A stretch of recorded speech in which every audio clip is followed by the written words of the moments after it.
estamos acá en el panel de Management de la Innovación en el Congreso MAISAR 2020.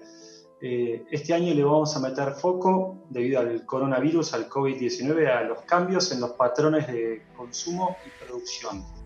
Esto que nos afecta a todos, tuvimos que hacer teletrabajo, distancia, de todo un poco, mucho Zoom, mucho home office, revolución en la industria de agro, de alimentos, y bueno, como cadena de valor estamos buscando referentes y hicimos un fondo de 3 panelistas distintos.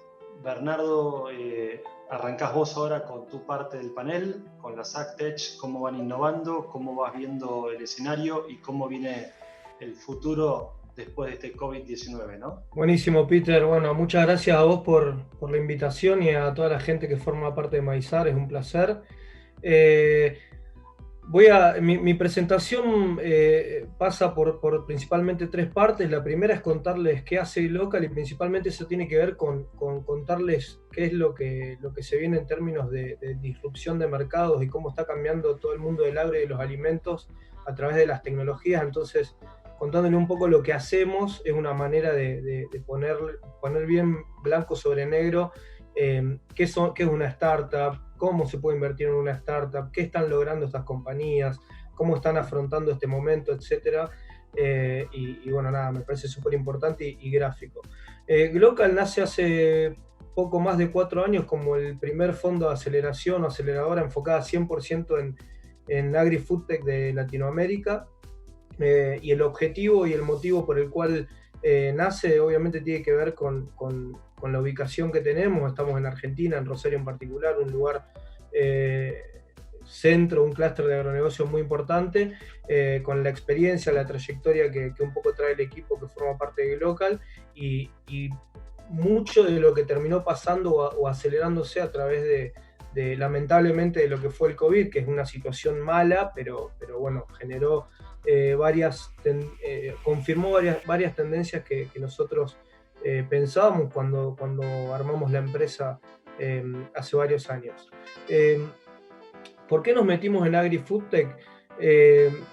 Básicamente hay temas súper trascendentales para todo el mundo, que es que de acá al 2050 el nivel de producción de alimentos que requerimos es un 70% superior al que estamos produciendo hoy, más allá de los excelentes rindes y de toda la tecnología que se está poniendo sobre los campos y las diferentes maneras de generar alimentos. Sí o sí hay que hacer un cambio disruptivo en la manera en que los generamos, y la única forma es agregando tecnología.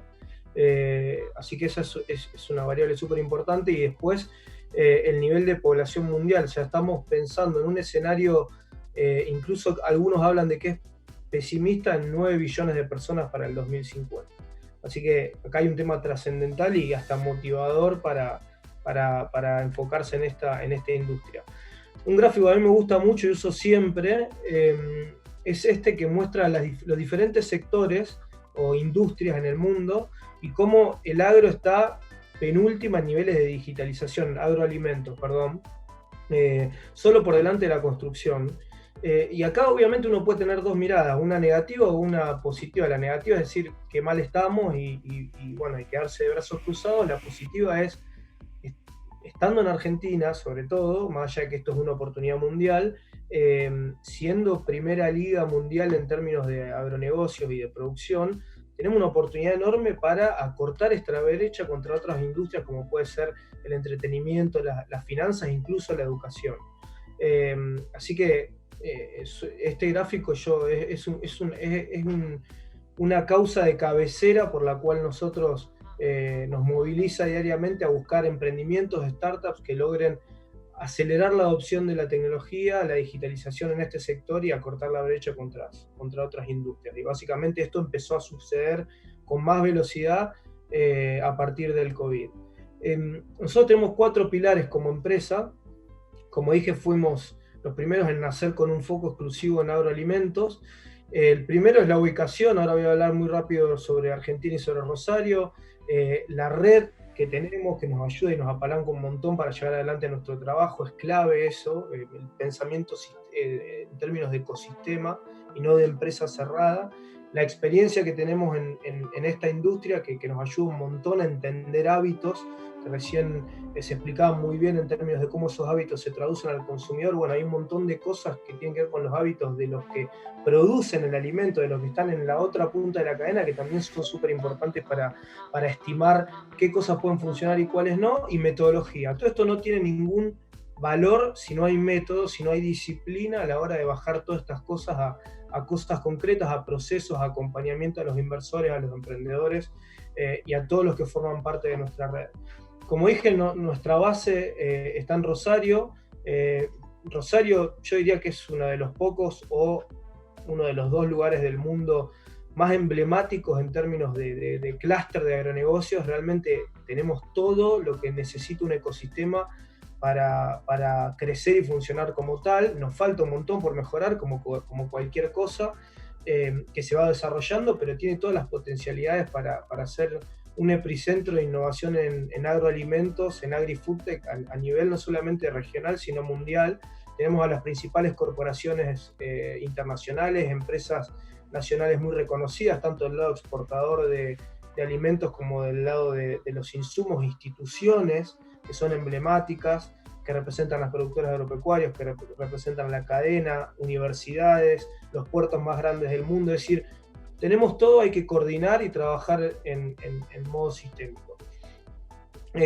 Parte de estar en Rosario, de estar en Argentina y tener esta experiencia en el sector nos permitió tener una red de socios estratégicos, algunos, otros inversores, otros testeadores de tecnología, que todo el tiempo nos están haciendo revisar y validar lo que estamos haciendo con los emprendimientos y con las visiones que tenemos a largo plazo de cuáles van a ser las tecnologías que realmente van a ser disruptivas en esta industria a nivel mundial. Como verán, también hay representados muchas instituciones, diferentes jugadores de la cadena. O sea, eso es importante, no es que solamente nos conectamos con el que tiene una mirada determinada de toda la cadena de valor, sino que acá tenemos bolsas, empresas de sistemas, corredores de granos, instituciones de productores, universidades, acopios, corredores, fondos de inversión de otros lugares del mundo, exportadores, empresas de seguros muy reconocidas en todo lo que es seguro agrícola, entre varios más.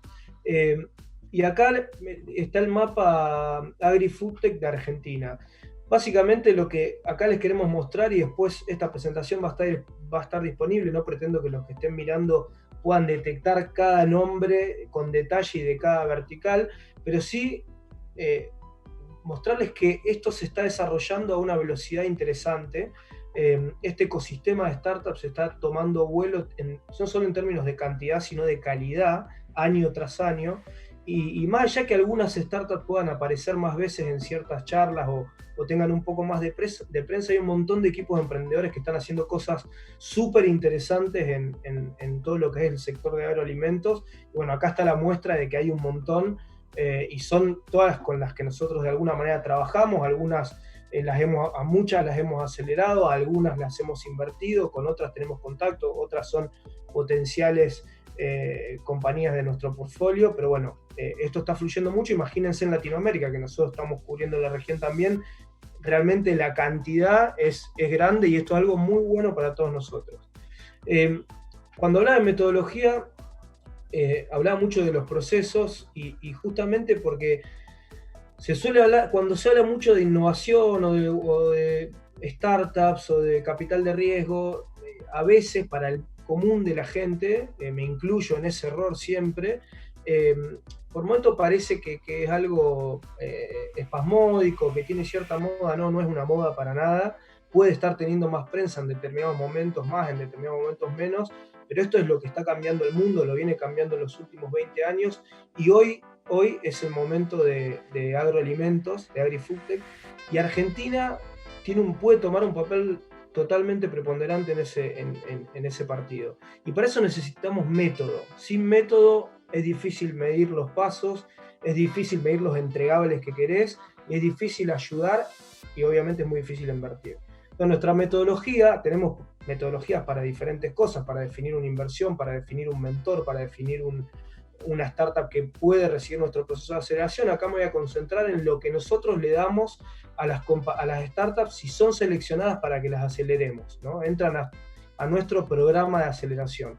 Son 6 etapas bien definidas. No arrancamos una etapa si no finalizamos la anterior, y cada etapa tiene un entregable concreto al final, por parte de la startup hacia el equipo de Glocal y de Glocal hacia la startup, de manera que esto sea un trabajo conjunto y no solamente te pido y espero que lo resuelvas. O sea, nos compenetramos y nos involucramos mucho con el equipo emprendedor. Nuestro proceso de aceleración es 1 a 1 con cada startup, no lo hacemos de manera conjunta. Las etapas son propuestas de valor, donde revisamos el modelo de negocio, cómo van a escalar, cómo van a ganar dinero. La segunda etapa tiene que ver con sustentabilidad, no solamente social y ambiental, sino económica. Le apoyamos al emprendimiento para que pueda realmente estar enfocado en lograr ser una empresa de triple impacto lo más rápido posible. La estrategia organizacional es cómo tiene que estar conformado el equipo para lograr esa propuesta de valor que definimos al inicio. La escalabilidad tiene que ver con principalmente 2 cosas. No es solamente un plan comercial de qué clientes vas a conseguir. Hay un plan de adopción de la tecnología, que no es lo mismo adoptar usuarios de la tecnología que tener clientes. Las 2 cosas son necesarias, los 2 planes van de la mano, pero no son lo mismo. Entonces trabajamos mucho en ambos planes. Muchas veces los emprendedores cometen el error, es lógico, de pensar en los clientes solamente. No, tenés que también pensar cómo vas a hacer que tu tecnología se use. Sin masa crítica de uso de tu tecnología no tenés negocio. Entonces es parte de cómo monetizar y cómo escalar. Y por último, las últimas 2 etapas tienen que ver con soporte legal. Es más un acompañamiento a qué herramientas legales usar para levantar capital, y la última es justamente la definición de inversión y darle acceso a nuestros partners e inversores de nuestros fondos que puedan conocer las startups que aceleramos, y si les interesa invertir directamente puedan hacerlo más allá de la inversión en nuestro fondo. Algunas de las inversiones que hemos hecho, me parecía importante bajarlo bien a tierra cuando conversábamos con Peter sobre qué contarle al público. Bueno, esto, de nuevo, vuelvo a esto de que parece por momentos moda o suena lejano. Bueno, no es lejano, es súper concreto. Una de nuestras primeras inversiones fue Agrofy. Agrofy, para mí, un caso muy bueno para contar como historia de algo, de cómo las cosas las podemos hacer desde Argentina.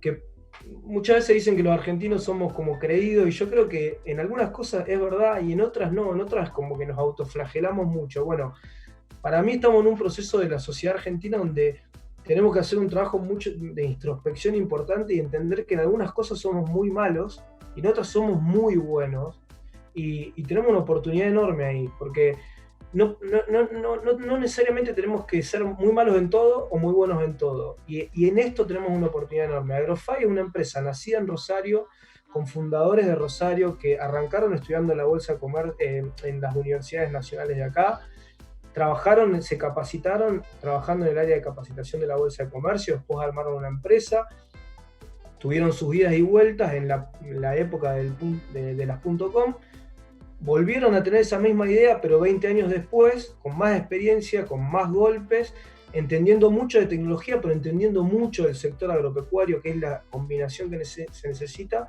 Y bueno, nosotros como acelerador invertimos en ese proyecto, y Agrofy en diciembre cerró la serie B más grande de la historia en AgTech de Latinoamérica. O sea, súper emblemático. Sigue teniendo las características de una startup, no garantiza su éxito, pero es una historia espectacular para contar de cómo como ecosistema, desde la educación hasta que una startup consigue inversores y escala, qué se puede hacer.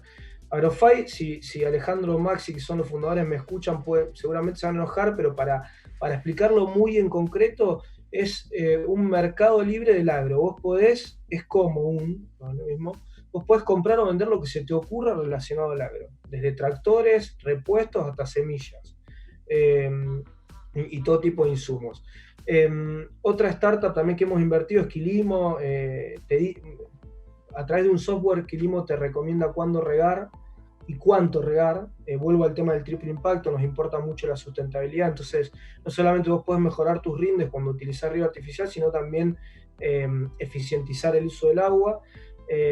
y la verdad que le está yendo muy bien, están por cerrar una nueva ronda de inversión aún en este momento. Otro caso es Auraban, es una herramienta que aumentó un 50% sus usuarios a partir del COVID, un 50% de los usuarios que tienen la plataforma a partir del COVID. Me parece un ejemplo espectacular de cómo una crisis realmente te puede generar una oportunidad si sabes enfocarlo. Ellos lo que hacen es, de alguna manera, monitoreo agrícola, pero ese es el estándar. Hay un montón de agregados y de cosas adicionales como prescripción de fertilizaciones, entre varias cosas más, que a través de imágenes satelitales y de entender al productor cómo va utilizando la herramienta de su lote, podés monitorear todos tus cultivos y ir llevando a distancia el seguimiento de los campos. Circular trabaja sobre logística, EIWA trabaja sobre los procesos de breeding en los semilleros, Alxirion es una startup de biotecnología, Sumagri, espectacular lo que están haciendo, crecieron un 58% en el primer trimestre, principalmente debido al COVID y la forma en que empezaron a vender en facturación. Están en 12 países, en Australia, en países de Europa y acá en Argentina. Y realmente se vieron potenciados a partir del COVID. Estoy tirando estos datos para hacer gráficos con cómo esta crisis le impactó a estas startups que ayudan en este proceso de digitalización del sector. Nanótica es una startup de biotecnología que acaba de ser invertida por nosotros, y súper interesante lo que están haciendo, y lo mismo que Rubikia, que de alguna manera te permite medir bien los riesgos de cualquier proceso relacionado al agro o a las finanzas. Así que esta es parte de nuestro portfolio para mostrar casos súper concretos de lo que estamos haciendo. Y acá entro a un poco, de nuevo lo cito a Peter porque hemos charlado sobre qué era lo que él creía principalmente que podía interesarle a la gente discutir, porque esto no es un monólogo, después va a haber preguntas. Estas son las tendencias que nosotros ya veníamos estimando previamente al COVID. De hecho, cuando arrancamos Glocal como fondo de inversión y aceleración en startups, AgriFoodTech, y es primero voy a explicar por qué decimos AgriFoodTech y no decimos AgTech por un lado y FoodTech por el otro. Desde nuestra perspectiva son dos industrias que hoy la podemos separar, están súper ligadas pero la podemos separar, pero que claramente van a ser inseparables más temprano que tarde. ¿Por qué? Porque históricamente muchos de los alimentos, no todos, muchos, de alguna manera eran llevados a los mercados más en un modo de pensar push. Ejemplo, yo soy productor agropecuario, la soja vale $350, qué buen precio, el margen bruto es espectacular, hago soja trigo o maíz soja trigo, produzco soja y inundo el mercado de soja. Sudamérica, entre Brasil y Argentina, todos sabemos que tienen 2/3 de la producción mundial de soja, inundan el mercado de soja y es push, es como empujo la soja al mundo. Bueno, como dije, más temprano que tarde nosotros vemos esta tendencia revirtiéndose 100%. Es decir, vamos a pasar a un mercado mucho más pool. ¿Qué es pool?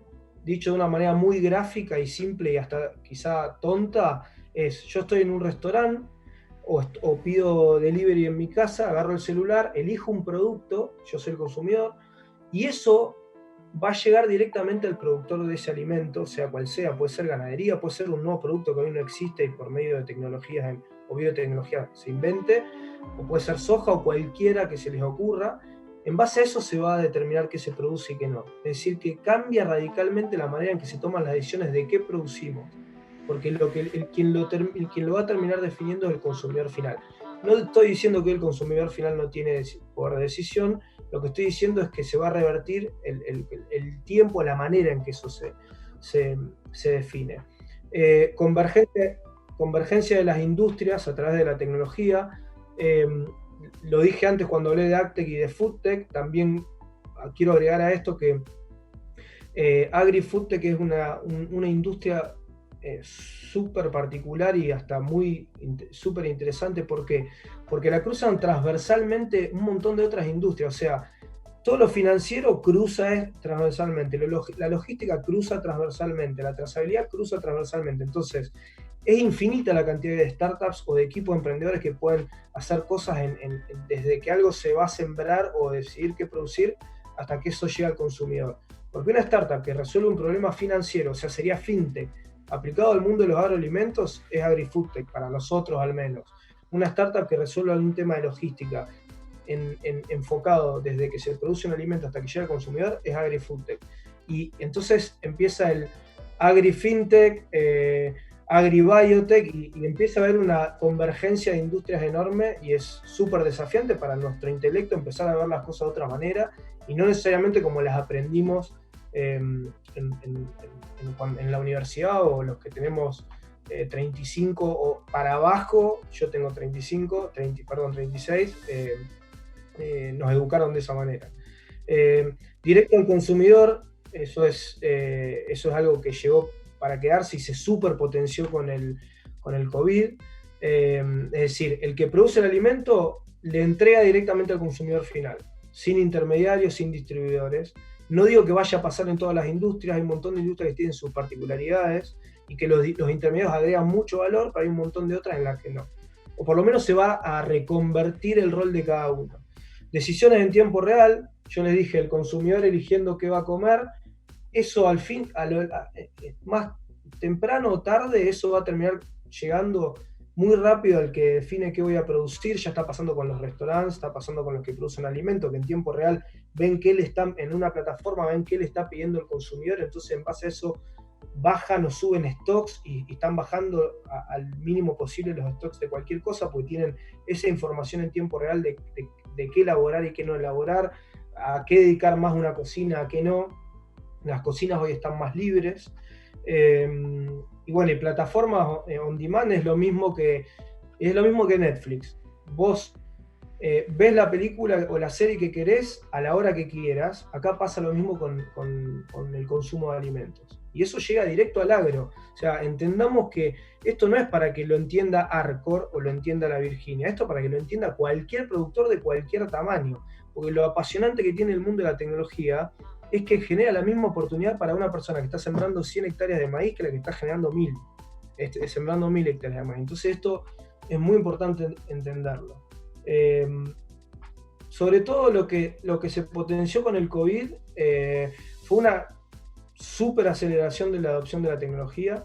Creo que hubo dos grandes caminos, o se bifurcaron un poco las causas. Hay una parte que fue por obligación. La gente empezó a utilizar ciertas plataformas que las tuvo que usar porque no podía viajar o no podía verse con la gente, como contó Peter al inicio con respecto a Zoom, que se empezó a utilizar mucho más. Bueno, eso fue bastante a la fuerza, más allá que muchos antes ya lo usaban. Y hay otras que creo que realmente la gente no lo usó a la fuerza, sino que entendió que era una oportunidad y era el momento para empezar a usar ese tipo de tecnologías y tomó envión, y eso vino para quedarse claramente. Esos usuarios llegaron para quedarse. Hay gente que tiene más de 70 años, que conozco casos concretos, mis padres, por ejemplo, que nunca habían realizado pedidos online de delivery por una de estas plataformas conocidas, y lo hicieron debido al coronavirus por primera vez, y ahora no paran de usarlo. Y así un montón de gente más de diferentes edades, no solamente gente de rangos etarios más grandes. Entonces, todos esos usuarios llegaron para quedarse, porque la adopción de la tecnología, muchas veces adoptar la tecnología tiene que ver con no correrte de lo que estás acostumbrado a hacer. No está ni bien ni mal, es así, funciona así. Cuando vos te logran sacar de ahí y te das cuenta que lo otro es más rápido, más cómodo, no hay vuelta atrás. El primer cuatrimestre para muchas startups, no solamente de nuestro portfolio, sino hemos leído reportes y hecho investigaciones en distintos y visto webinars por todos lados sobre este tema, o sea que esto lo decimos con conocimiento de causa de startups que forman parte de nuestro portfolio y de todo el mundo también. Ha habido aumentos de múltiplos en facturación, en cantidad de usuarios, en cantidad de clientes, en ventas.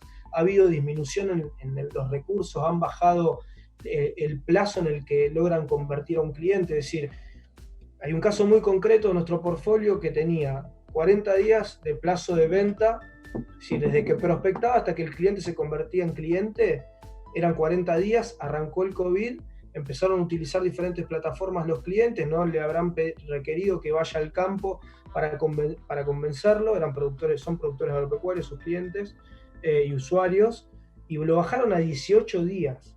O sea, imagínense el impacto que esto tiene, no solamente en la facturación, sino en los ingresos y en la rotación del cash flow y en todo.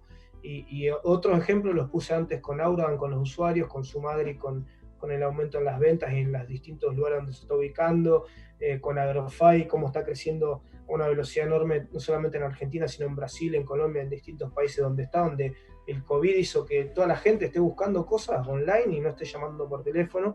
Entonces, hay una aceleración de la adopción de la tecnología enorme, y lamentablemente se dio con el COVID, pero todo lo demás es buenísimo y es positivo para todos. Lo que nos llamó un poco la atención, y va pasando cada vez más, es digamos, hay menos capital disponible para inversiones de diferentes tipos, no voy a entrar en eso, pero de lo que hay, de ese capital que todavía sigue estando disponible para invertir, está siendo mucho más selectivo, y a la hora de ser selectivo está mirando mucho más el mundo tecnológico en ciertas industrias. Y claramente AgriFoodTech, que es una de ellas, hay instituciones súper importantes o bancos súper importantes que tienen esta mirada más estratégica de largo plazo, multilaterales, que están mirando las inversiones en este sector y la están haciendo. Entonces esto fue una sorpresa para bien, incluso con gente que, por ejemplo en Argentina, para no hablar de otros lugares de la región, más allá de la crisis, también hay un tema de dónde coloco los pesos que hoy tengo, o cómo convierto en dólares los pesos que tengo, o la manera de diversificar riesgos. Bueno, ahora voy a pasar a una slide relacionada directamente con eso, pero vemos más interesados en este tema. Y después, obviamente, la extensión en las fronteras, en el uso y nuevas rondas de inversión, como conté antes, nos sorprendió para bien que muchas startups, no solamente en nuestro portfolio, estén próximas o hayan cerrado nuevas rondas de inversión en el medio del coronavirus. Y uno apenas arrancó pensaba que bueno, esto se va a quedar todo parado, y realmente eso no terminó pasando. Tiene una explicación, que es lo que comenté antes, que acá hay una oportunidad enorme, y esto es lo que viene, y hay un montón de cambios que son claramente liderados por la tecnología, que llegaron no solamente para quedarse, sino para ir ganando participación en el mercado. Por último, penúltimo, les quiero contar dónde nosotros vemos más potencial, en qué sectores dentro de AgriFoodTech vemos que hay más oportunidades a futuro, donde deberían aparecer startups interesantes que resuelvan problemas. Primero, como dije antes, plataformas directo del productor al consumidor. Todo lo que tiene que ver con la trazabilidad de la logística, obviamente, por todo lo que viene pasando, saber de dónde viene el alimento, si estuvo bien conservado o no, si la cadena de distribución es sana, entre comillas, es clave. Todo lo que es financiero para el mundo del agro y los alimentos, financiación, etcétera. Y todo lo que es biotecnología, biotech, aplicado al agro, a nuevas formas de producir y aplicado a nuevos elementos, como por ejemplo fue la carne sintética, que el año pasado tuvo furor. Por último, hablaba de invertir en startups, les contaba el tema de interés de inversores. Bueno, hay una oportunidad para invertir en startups, AgriFoodTech, que es que de alguna manera la startup es regional o busca escalabilidad global, y al estar en diferentes países y el mundo del capital de riesgo, estar siempre hablando en dólares y dolarizado, es una manera de dolarizar tus pesos, obviamente según los términos y condiciones bajo los cuales puedas entrar en una startup o en un fondo. Podés invertir en quienes, digamos, hoy parecen ser tus competidores, pero estás diversificando el riesgo. Es lo que hacen todas las empresas grandes del mundo que tienen sus áreas de inversión en capital de riesgo. Apalancás la innovación de tu propia empresa, eso es clave, porque al invertir en una startup estás empezando a decirle a tu propia cultura y a tu propio equipo: esto es lo que está pasando, tratemos de converger.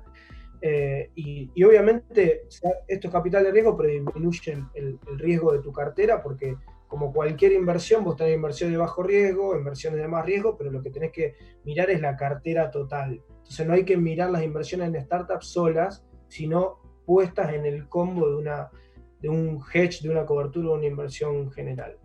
Estas son las principales, digamos, tendencias y maneras en las que las startups vemos que pueden hacer un cambio, están haciendo un cambio disruptivo en el sector, así que súper abierto a las preguntas que puedan hacernos ahora en el panel por medio de Peter.